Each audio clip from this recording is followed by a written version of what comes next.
Today I'm taking a look at a topic that to date I don't know that I've talked very much about. It's not that I've kept it hidden, it's just that there's not been really any reason to talk about it, but I saw several connections between a few different things, so I want to talk about them today. The first is I'm looking at a book. I'm going to work through a book. It's called A Second Chance.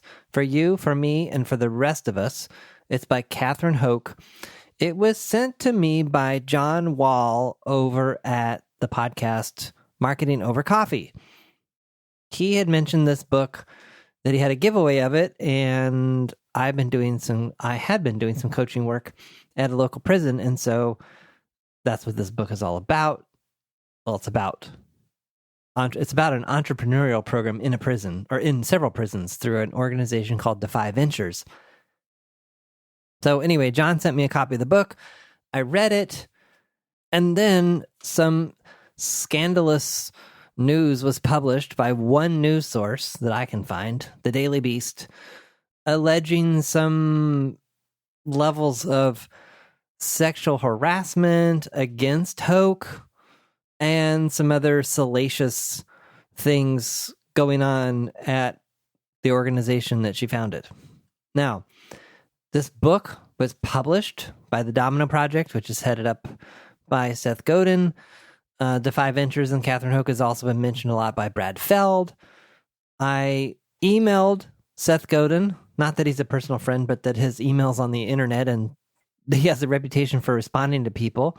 And he responded to me, or responded to some questions I had about, what's going on, what can you tell me, etc.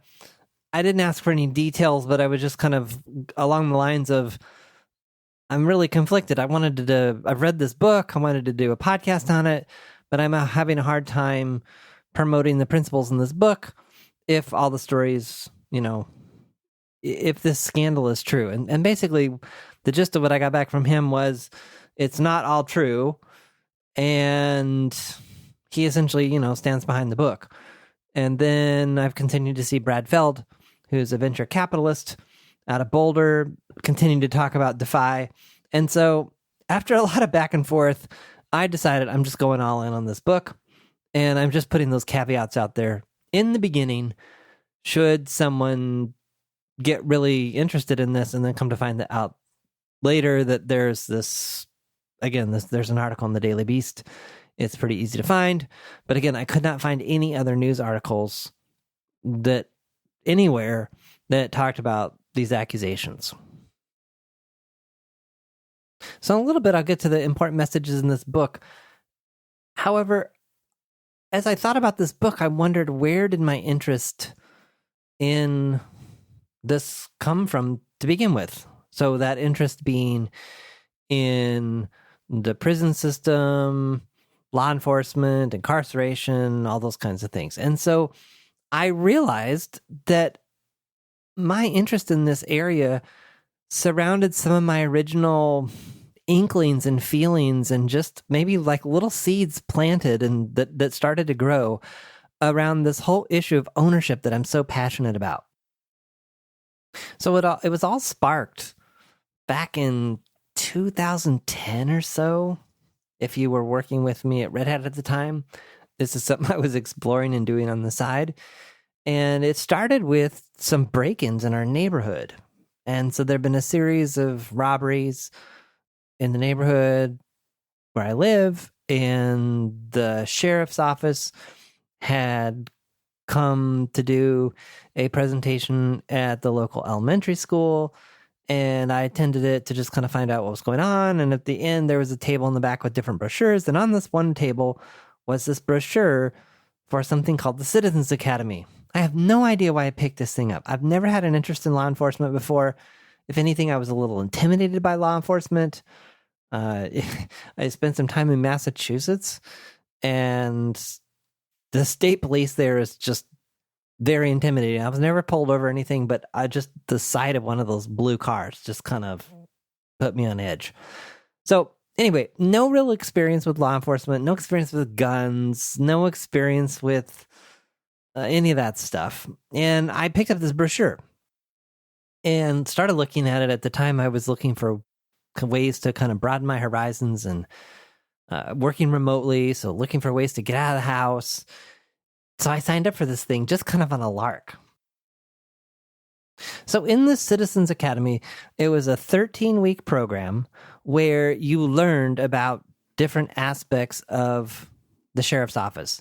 Now, I'm not totally naive here. I realize that in putting on this program, the sheriff's office is putting their best foot forward. In fact, one of the sergeants that was part of the class that led part of the class that I attended ended up being fired from the sheriff's office a few years later because of some improprieties. So while they were putting their best foot forward in terms of the organization, I'm under no illusions that there are bad there's bad law enforcement out there. I think my sense is it varies depending on where you live, the city, the country, the state, all kinds of different dynamics. So I'm not pretending for a second that law enforcement is perfect. I will just say that my experience in Washington County, Oregon, was a positive one. And I realize there are some warts. But the program I attended was like top rate. So it was 13 weeks. I believe it was 3 hours, one night a week. It exposed us to all areas of the sheriff's office and what they did. There were special sessions on use of force and the complexities of the decisions there. Other notable, memorable ones are like hostage negotiation, with some involvement, I think, with like FBI hostage negotiators, detectives, crime scenes, murder investigations, DUII. In the state of Oregon, DUII is driving under the influence of intoxicants. So it's broader than just alcohol. Anyway, for some reason, that session really set me off and really made me angry when I saw the level of damage caused and irresponsibility and death.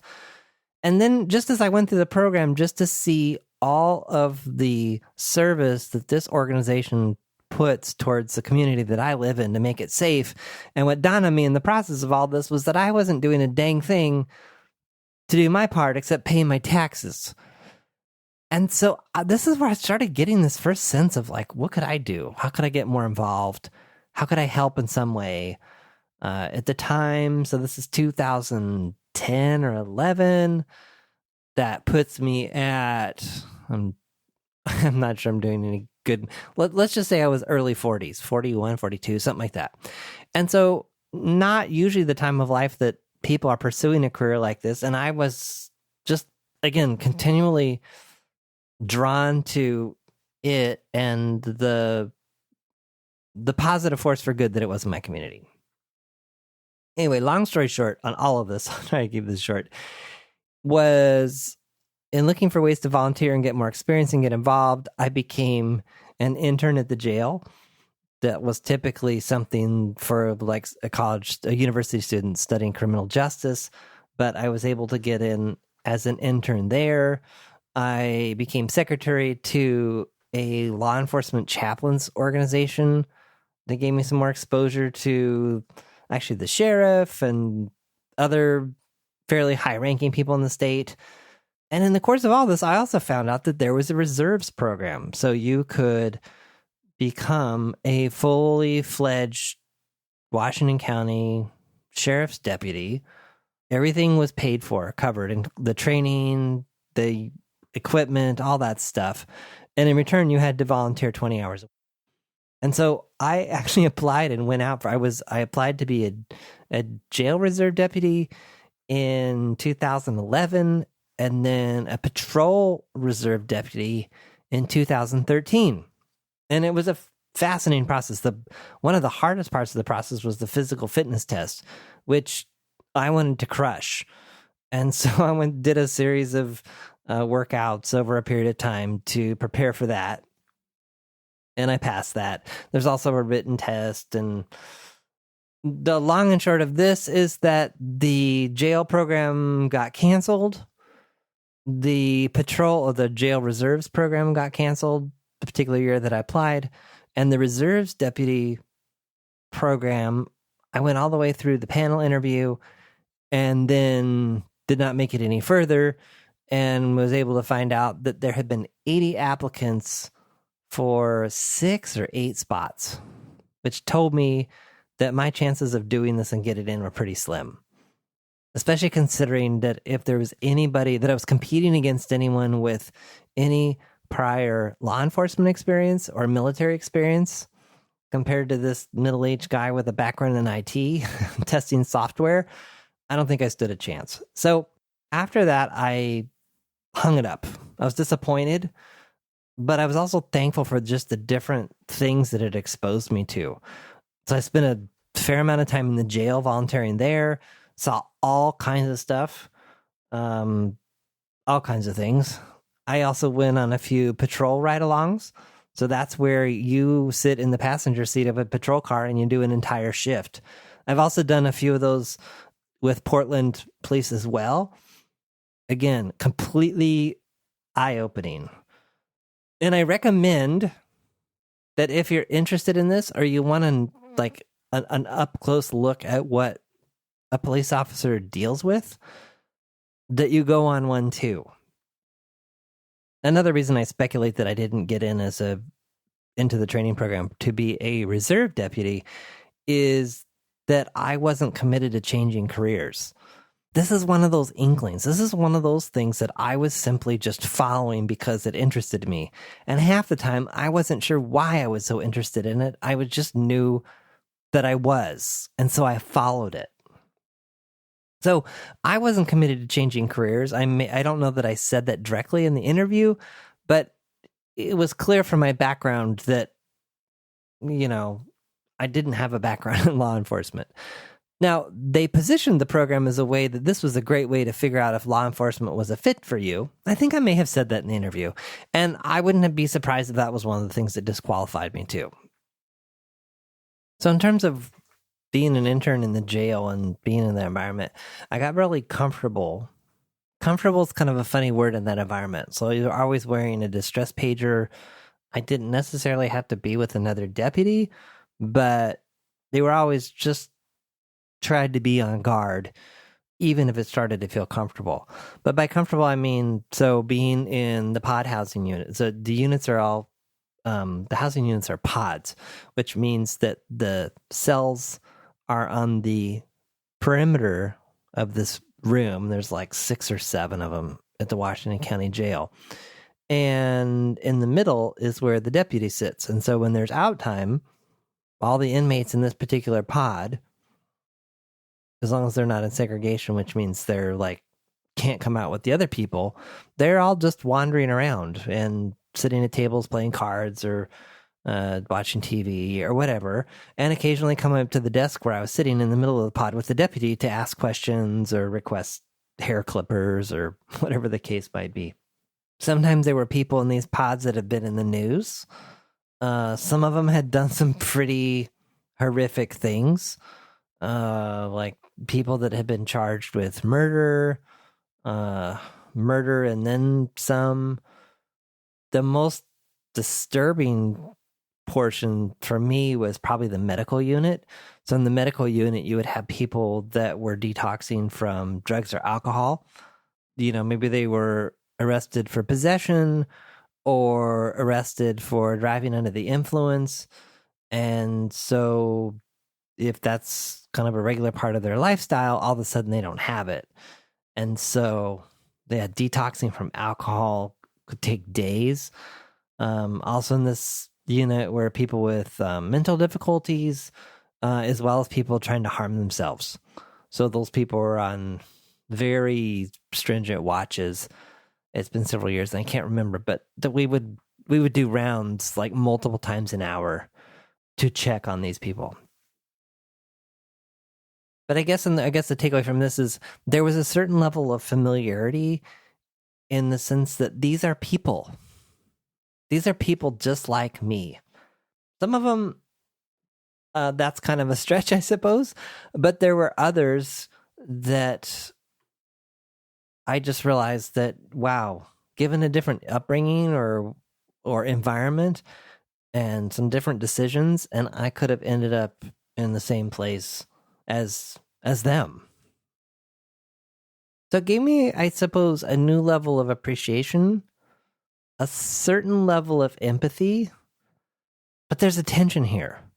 It didn't mean that it was excusing what they had done or looking past it, but it's something. There's a huge difference between seeing something in the newspaper or TV and actually having a social interaction, even if it's very short, with someone that's been charged with a really heinous crime that in the moment that you're talking to them comes across as just a very straightforward, normal, friendly person. So what these experiences prepared me for was almost an uncanny comfort level with going into a prison.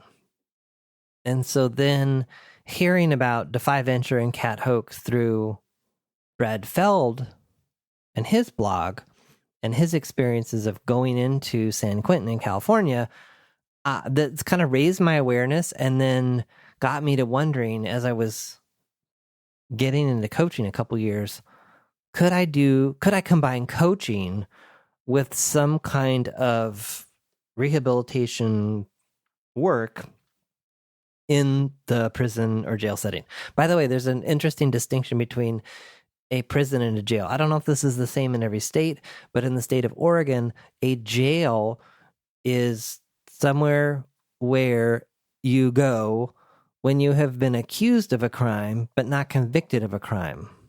Or if you've been convicted of a crime and your sentence is less than a year, you are in jail. Once you've been sentenced or convicted of a crime and sentenced, then you go to prison. So people often use those terms interchangeably, but they're not the same. So this all brings me back to why my interest in this book.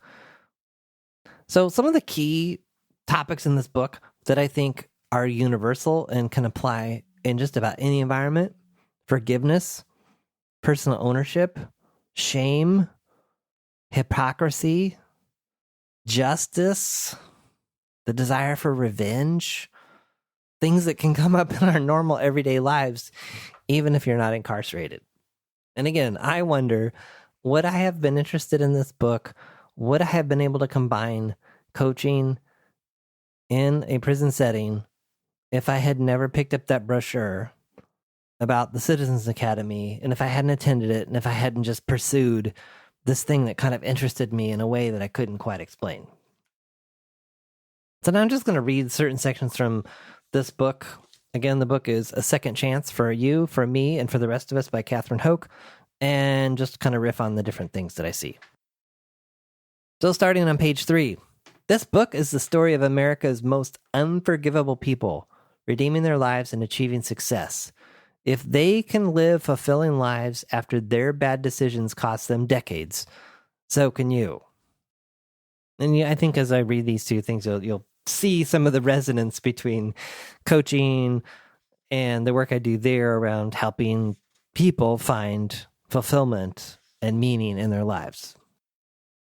There's also a really interesting Netflix documentary in this called 13th that I'll link to. That's eye-opening, but it ties into this quote on page 38. The U.S. leads the world in mass incarceration. With only 5% of the world's population, we have 22% of the world's incarcerated population. And we fail miserably at rehabilitation with a recidivism rate of 76.6%. The cost to taxpayers is stupid. In 2017, Californians pay more than $75,000 to incarcerate one person for just 1 year. By comparison, Defy costs $500 to $2,000 per person per year, and more than 95% of our grads keep their freedom. So what she's saying there is that the people that go through this entrepreneurial program with Defy Ventures, 95% of them don't go back to prison compared to the normal rate of people that do go back after visiting prison, which is 76.6% in 2017. She has a term that she's coined for the folks that are in this program, and she calls them EITs, which stands for Entrepreneur in Training. And they go through a series of classes and exercises and different things. One of the big themes in this book and in Cat Hoke's work is taking responsibility, apologizing, and then the notion of forgiveness. And she's really hard on these guys in kind of a funny way. So on page 77, the chapter is titled Apologies and Responsibilities. And she's talking, there's kind of a dialogue here of a conversation between her and one of the EITs. I caught my case 15 years ago. Oh, really? You caught it? Like catching a cold? The EIT gives me a cold look. Sort of. I was at the wrong place at the wrong time. But I guess it was meant to be. Everything happens for a reason. Let's break that down. Tell me about your crime.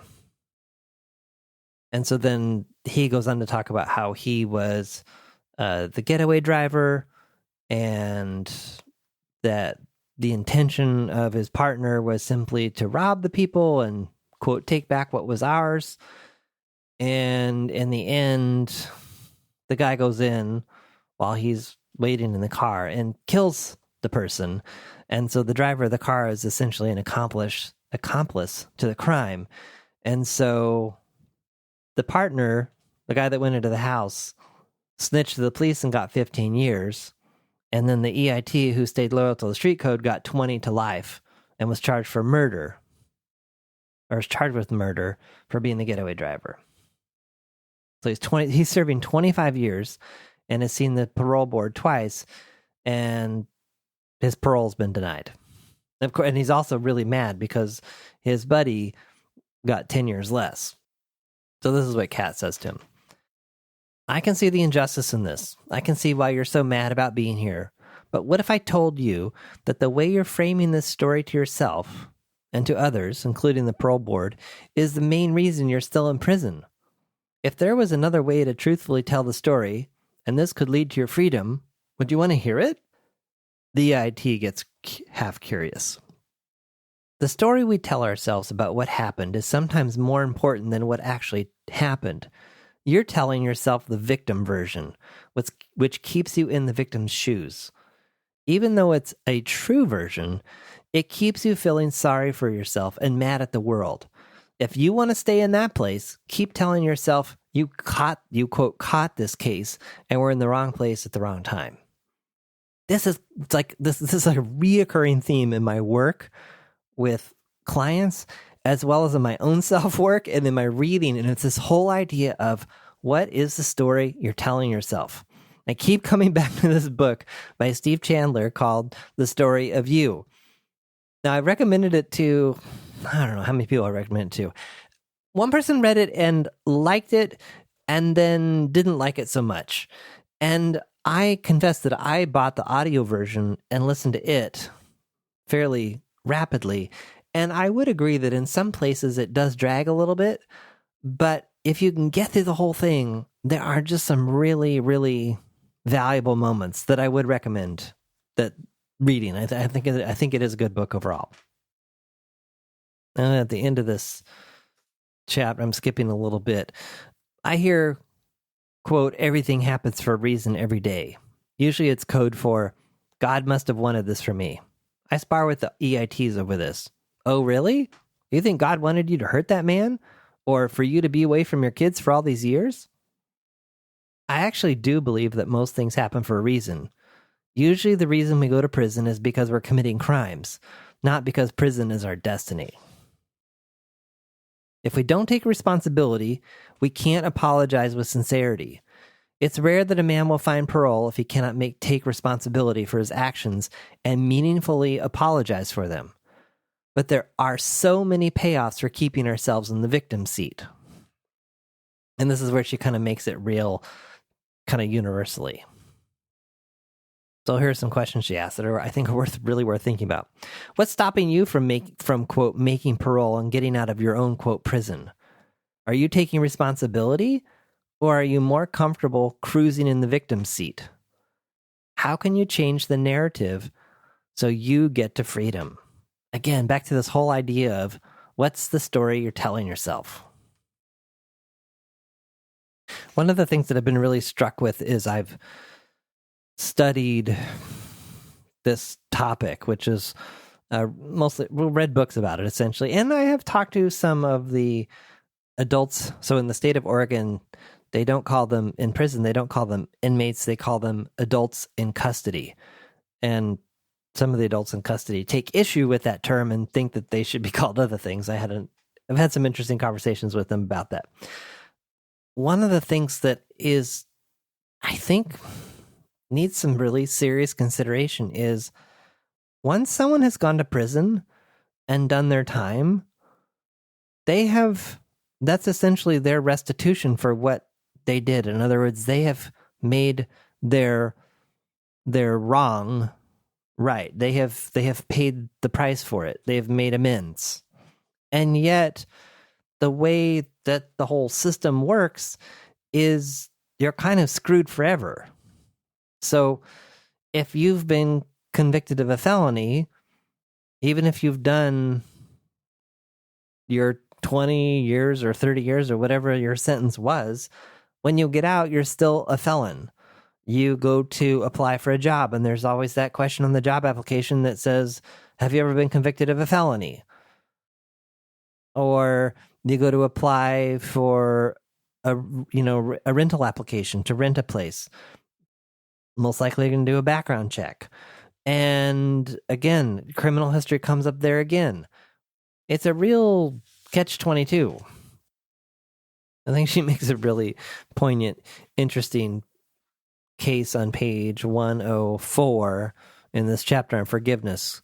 Quote, if I told you I was coming over to your house with 3 friends, all of whom had committed murder, I'm guessing you would quickly disinvite me. Yet 80% of our country claims to believe in a God who forgives all things, and in scriptures that are written predominantly by 3 murderers, David, Paul, and Moses. How is it that most Americans model their lives by the teachings of these old-school murderers, but we permanently discard people who commit murder? And so there's a lot of mindset stuff that she works on with these guys, because a lot of them don't feel like they deserve forgiveness. So this is kind of taken again from a dialogue. Is there any number of deeds, even if you lived your life as a saint for every day since the murder, that could result in your earning the forgiveness? No. Not one of us will ever make up for the pain we have created in the world. We all hurt people and ourselves. I hate how I've hurt so many people. I don't deserve their forgiveness. I would like to receive it. What can I do? I can't change my past. All I can do from this day forward is learn my lesson and live with meaning and purpose. I can live a life of love and service. That's what I'm doing here with you. It's why I started Defy. I promised God that if I ever got a second chance, I would spend my life pouring forgiveness and love into people who have screwed up like I have. If your victim was an emotionally healthy person, do you think they would want you tortured for the rest of your days, which only brings out evil and hatred in us and makes the world worse? Or do you think they would want you living every day to make this world a better place? So the whole idea behind Second Chance is that this is the second organization like this that she started, that Catherine Hoke started. She started one in Texas before Defy Ventures with another organization. I don't remember the name, and was sexually involved with some of the inmates after they got out. And that was, anyway, basically she had to resign from that whole thing that she had started there, and was just a very, very humiliating experience.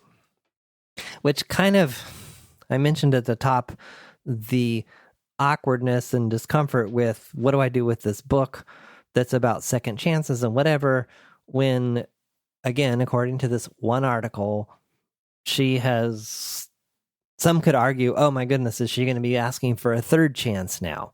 So I don't know what to do with all that.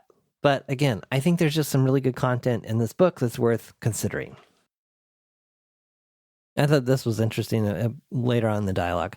If you don't forgive, who is in control? They are.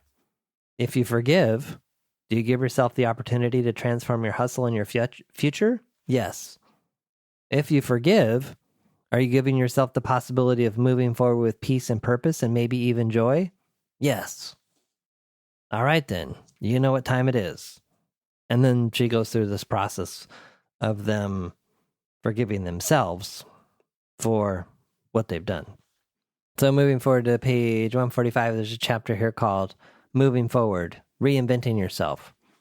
Most people don't change a thing because change, transformation, reinvention, takes deep courage, humility, commitment, effort, and time.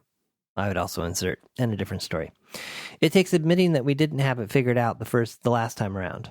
It involves finding the time to recover and embracing the process. It involves asking for help. It involves being vulnerable. It involves a decent possibility of failing all over again. What does it mean to reinvent yourself? The U.S. calls itself a free country, yet I know plenty of free people who act as if they've been sentenced to life without parole. When I speak at companies, I ask, quote, how many of you are living your dream job? You feel fulfilled? Maybe 10% of the people in the audience raise their hands.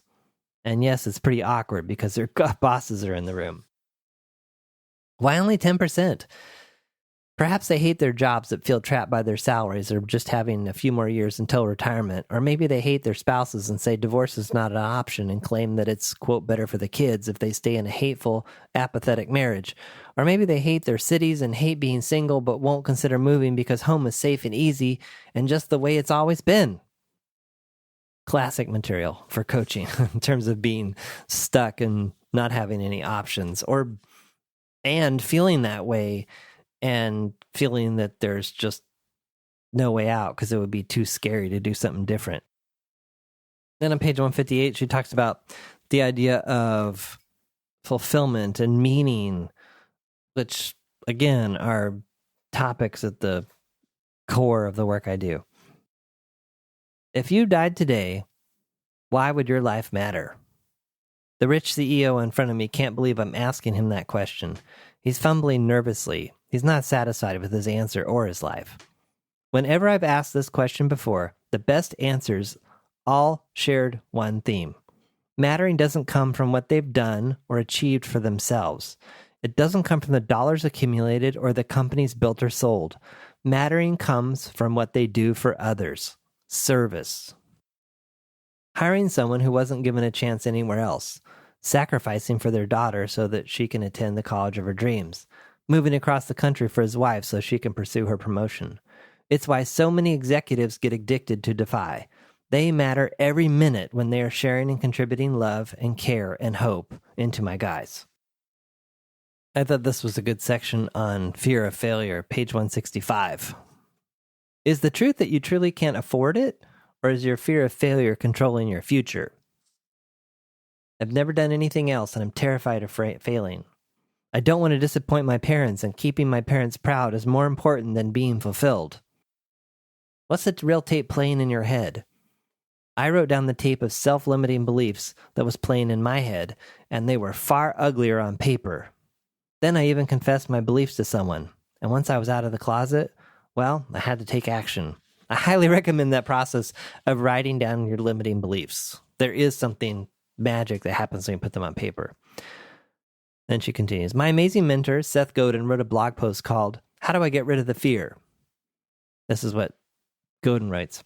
Alas, this is the wrong question. The only way to get rid of the fear is to stop doing things that might not work, to stop putting yourself out there, to stop doing work that matters.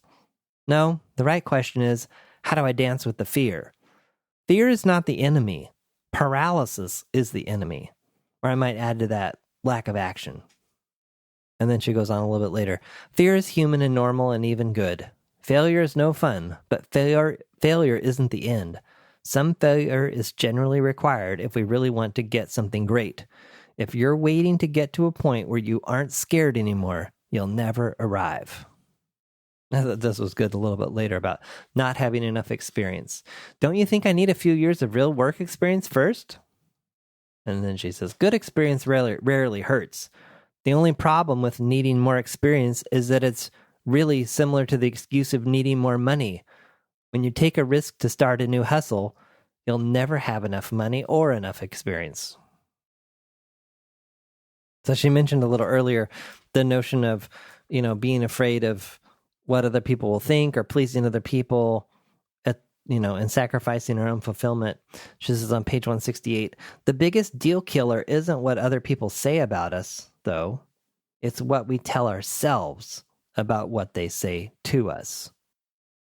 A little further on, she says, you decide if you want your life to be ruled by fear of what others say about you, or if you're the CEO of your new life. If you let them win, you're choosing to lock yourself up and give them the keys. The world needs your generous hustle. You need your generous hustle to feel alive. And then the last section I thought was noteworthy was she talks about quitting. Page 188. Why do people say quitting isn't an option when it always is? Defy is just like my high school wrestling days. I was the only girl. When I started, I could barely do 10 consecutive push-ups or one pull-up. Every day at practice, the boys would beat me up so badly that I was thankful to have the entire girls' locker room to myself once the torture was over. I would cry, looking over my bruises and feeling completely defeated. I wanted to quit nearly every single day. I just chose every day not to quit. And then a little later on, she says, refusing to quit is different from wanting to quit. It's so normal to want to quit. That's okay. Expect it. There were any other number of lessons and encouragements and admonitions, more information like background on how the criminal justice system works and incarceration and all the disadvantages that people that have been incarcerated face. If you want to know more about this, again, the book is A Second Chance for you, for me, and for the rest of us. Another really, really good book about the prison system and how people end up there and just all that. And then also redemption coming as a result is a book called Righting My Wrongs: Life, Death, and Redemption in an American Prison. And it's by Shaka Signor. The last name is spelled Senghor.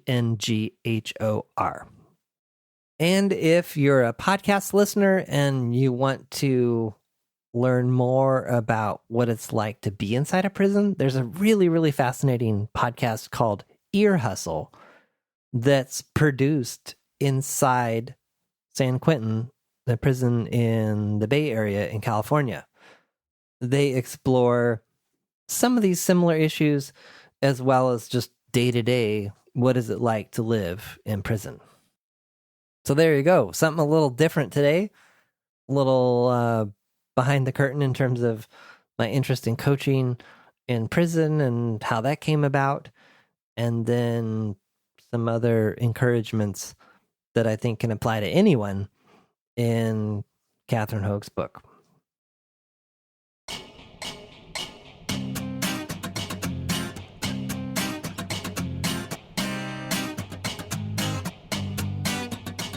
Thanks for listening to The John Polster Show.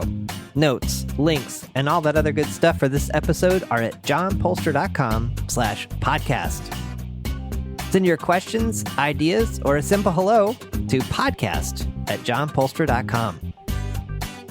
Want to stay up to date on new episodes and receive notifications of upcoming events? Register your email address at johnpolster.com/updates.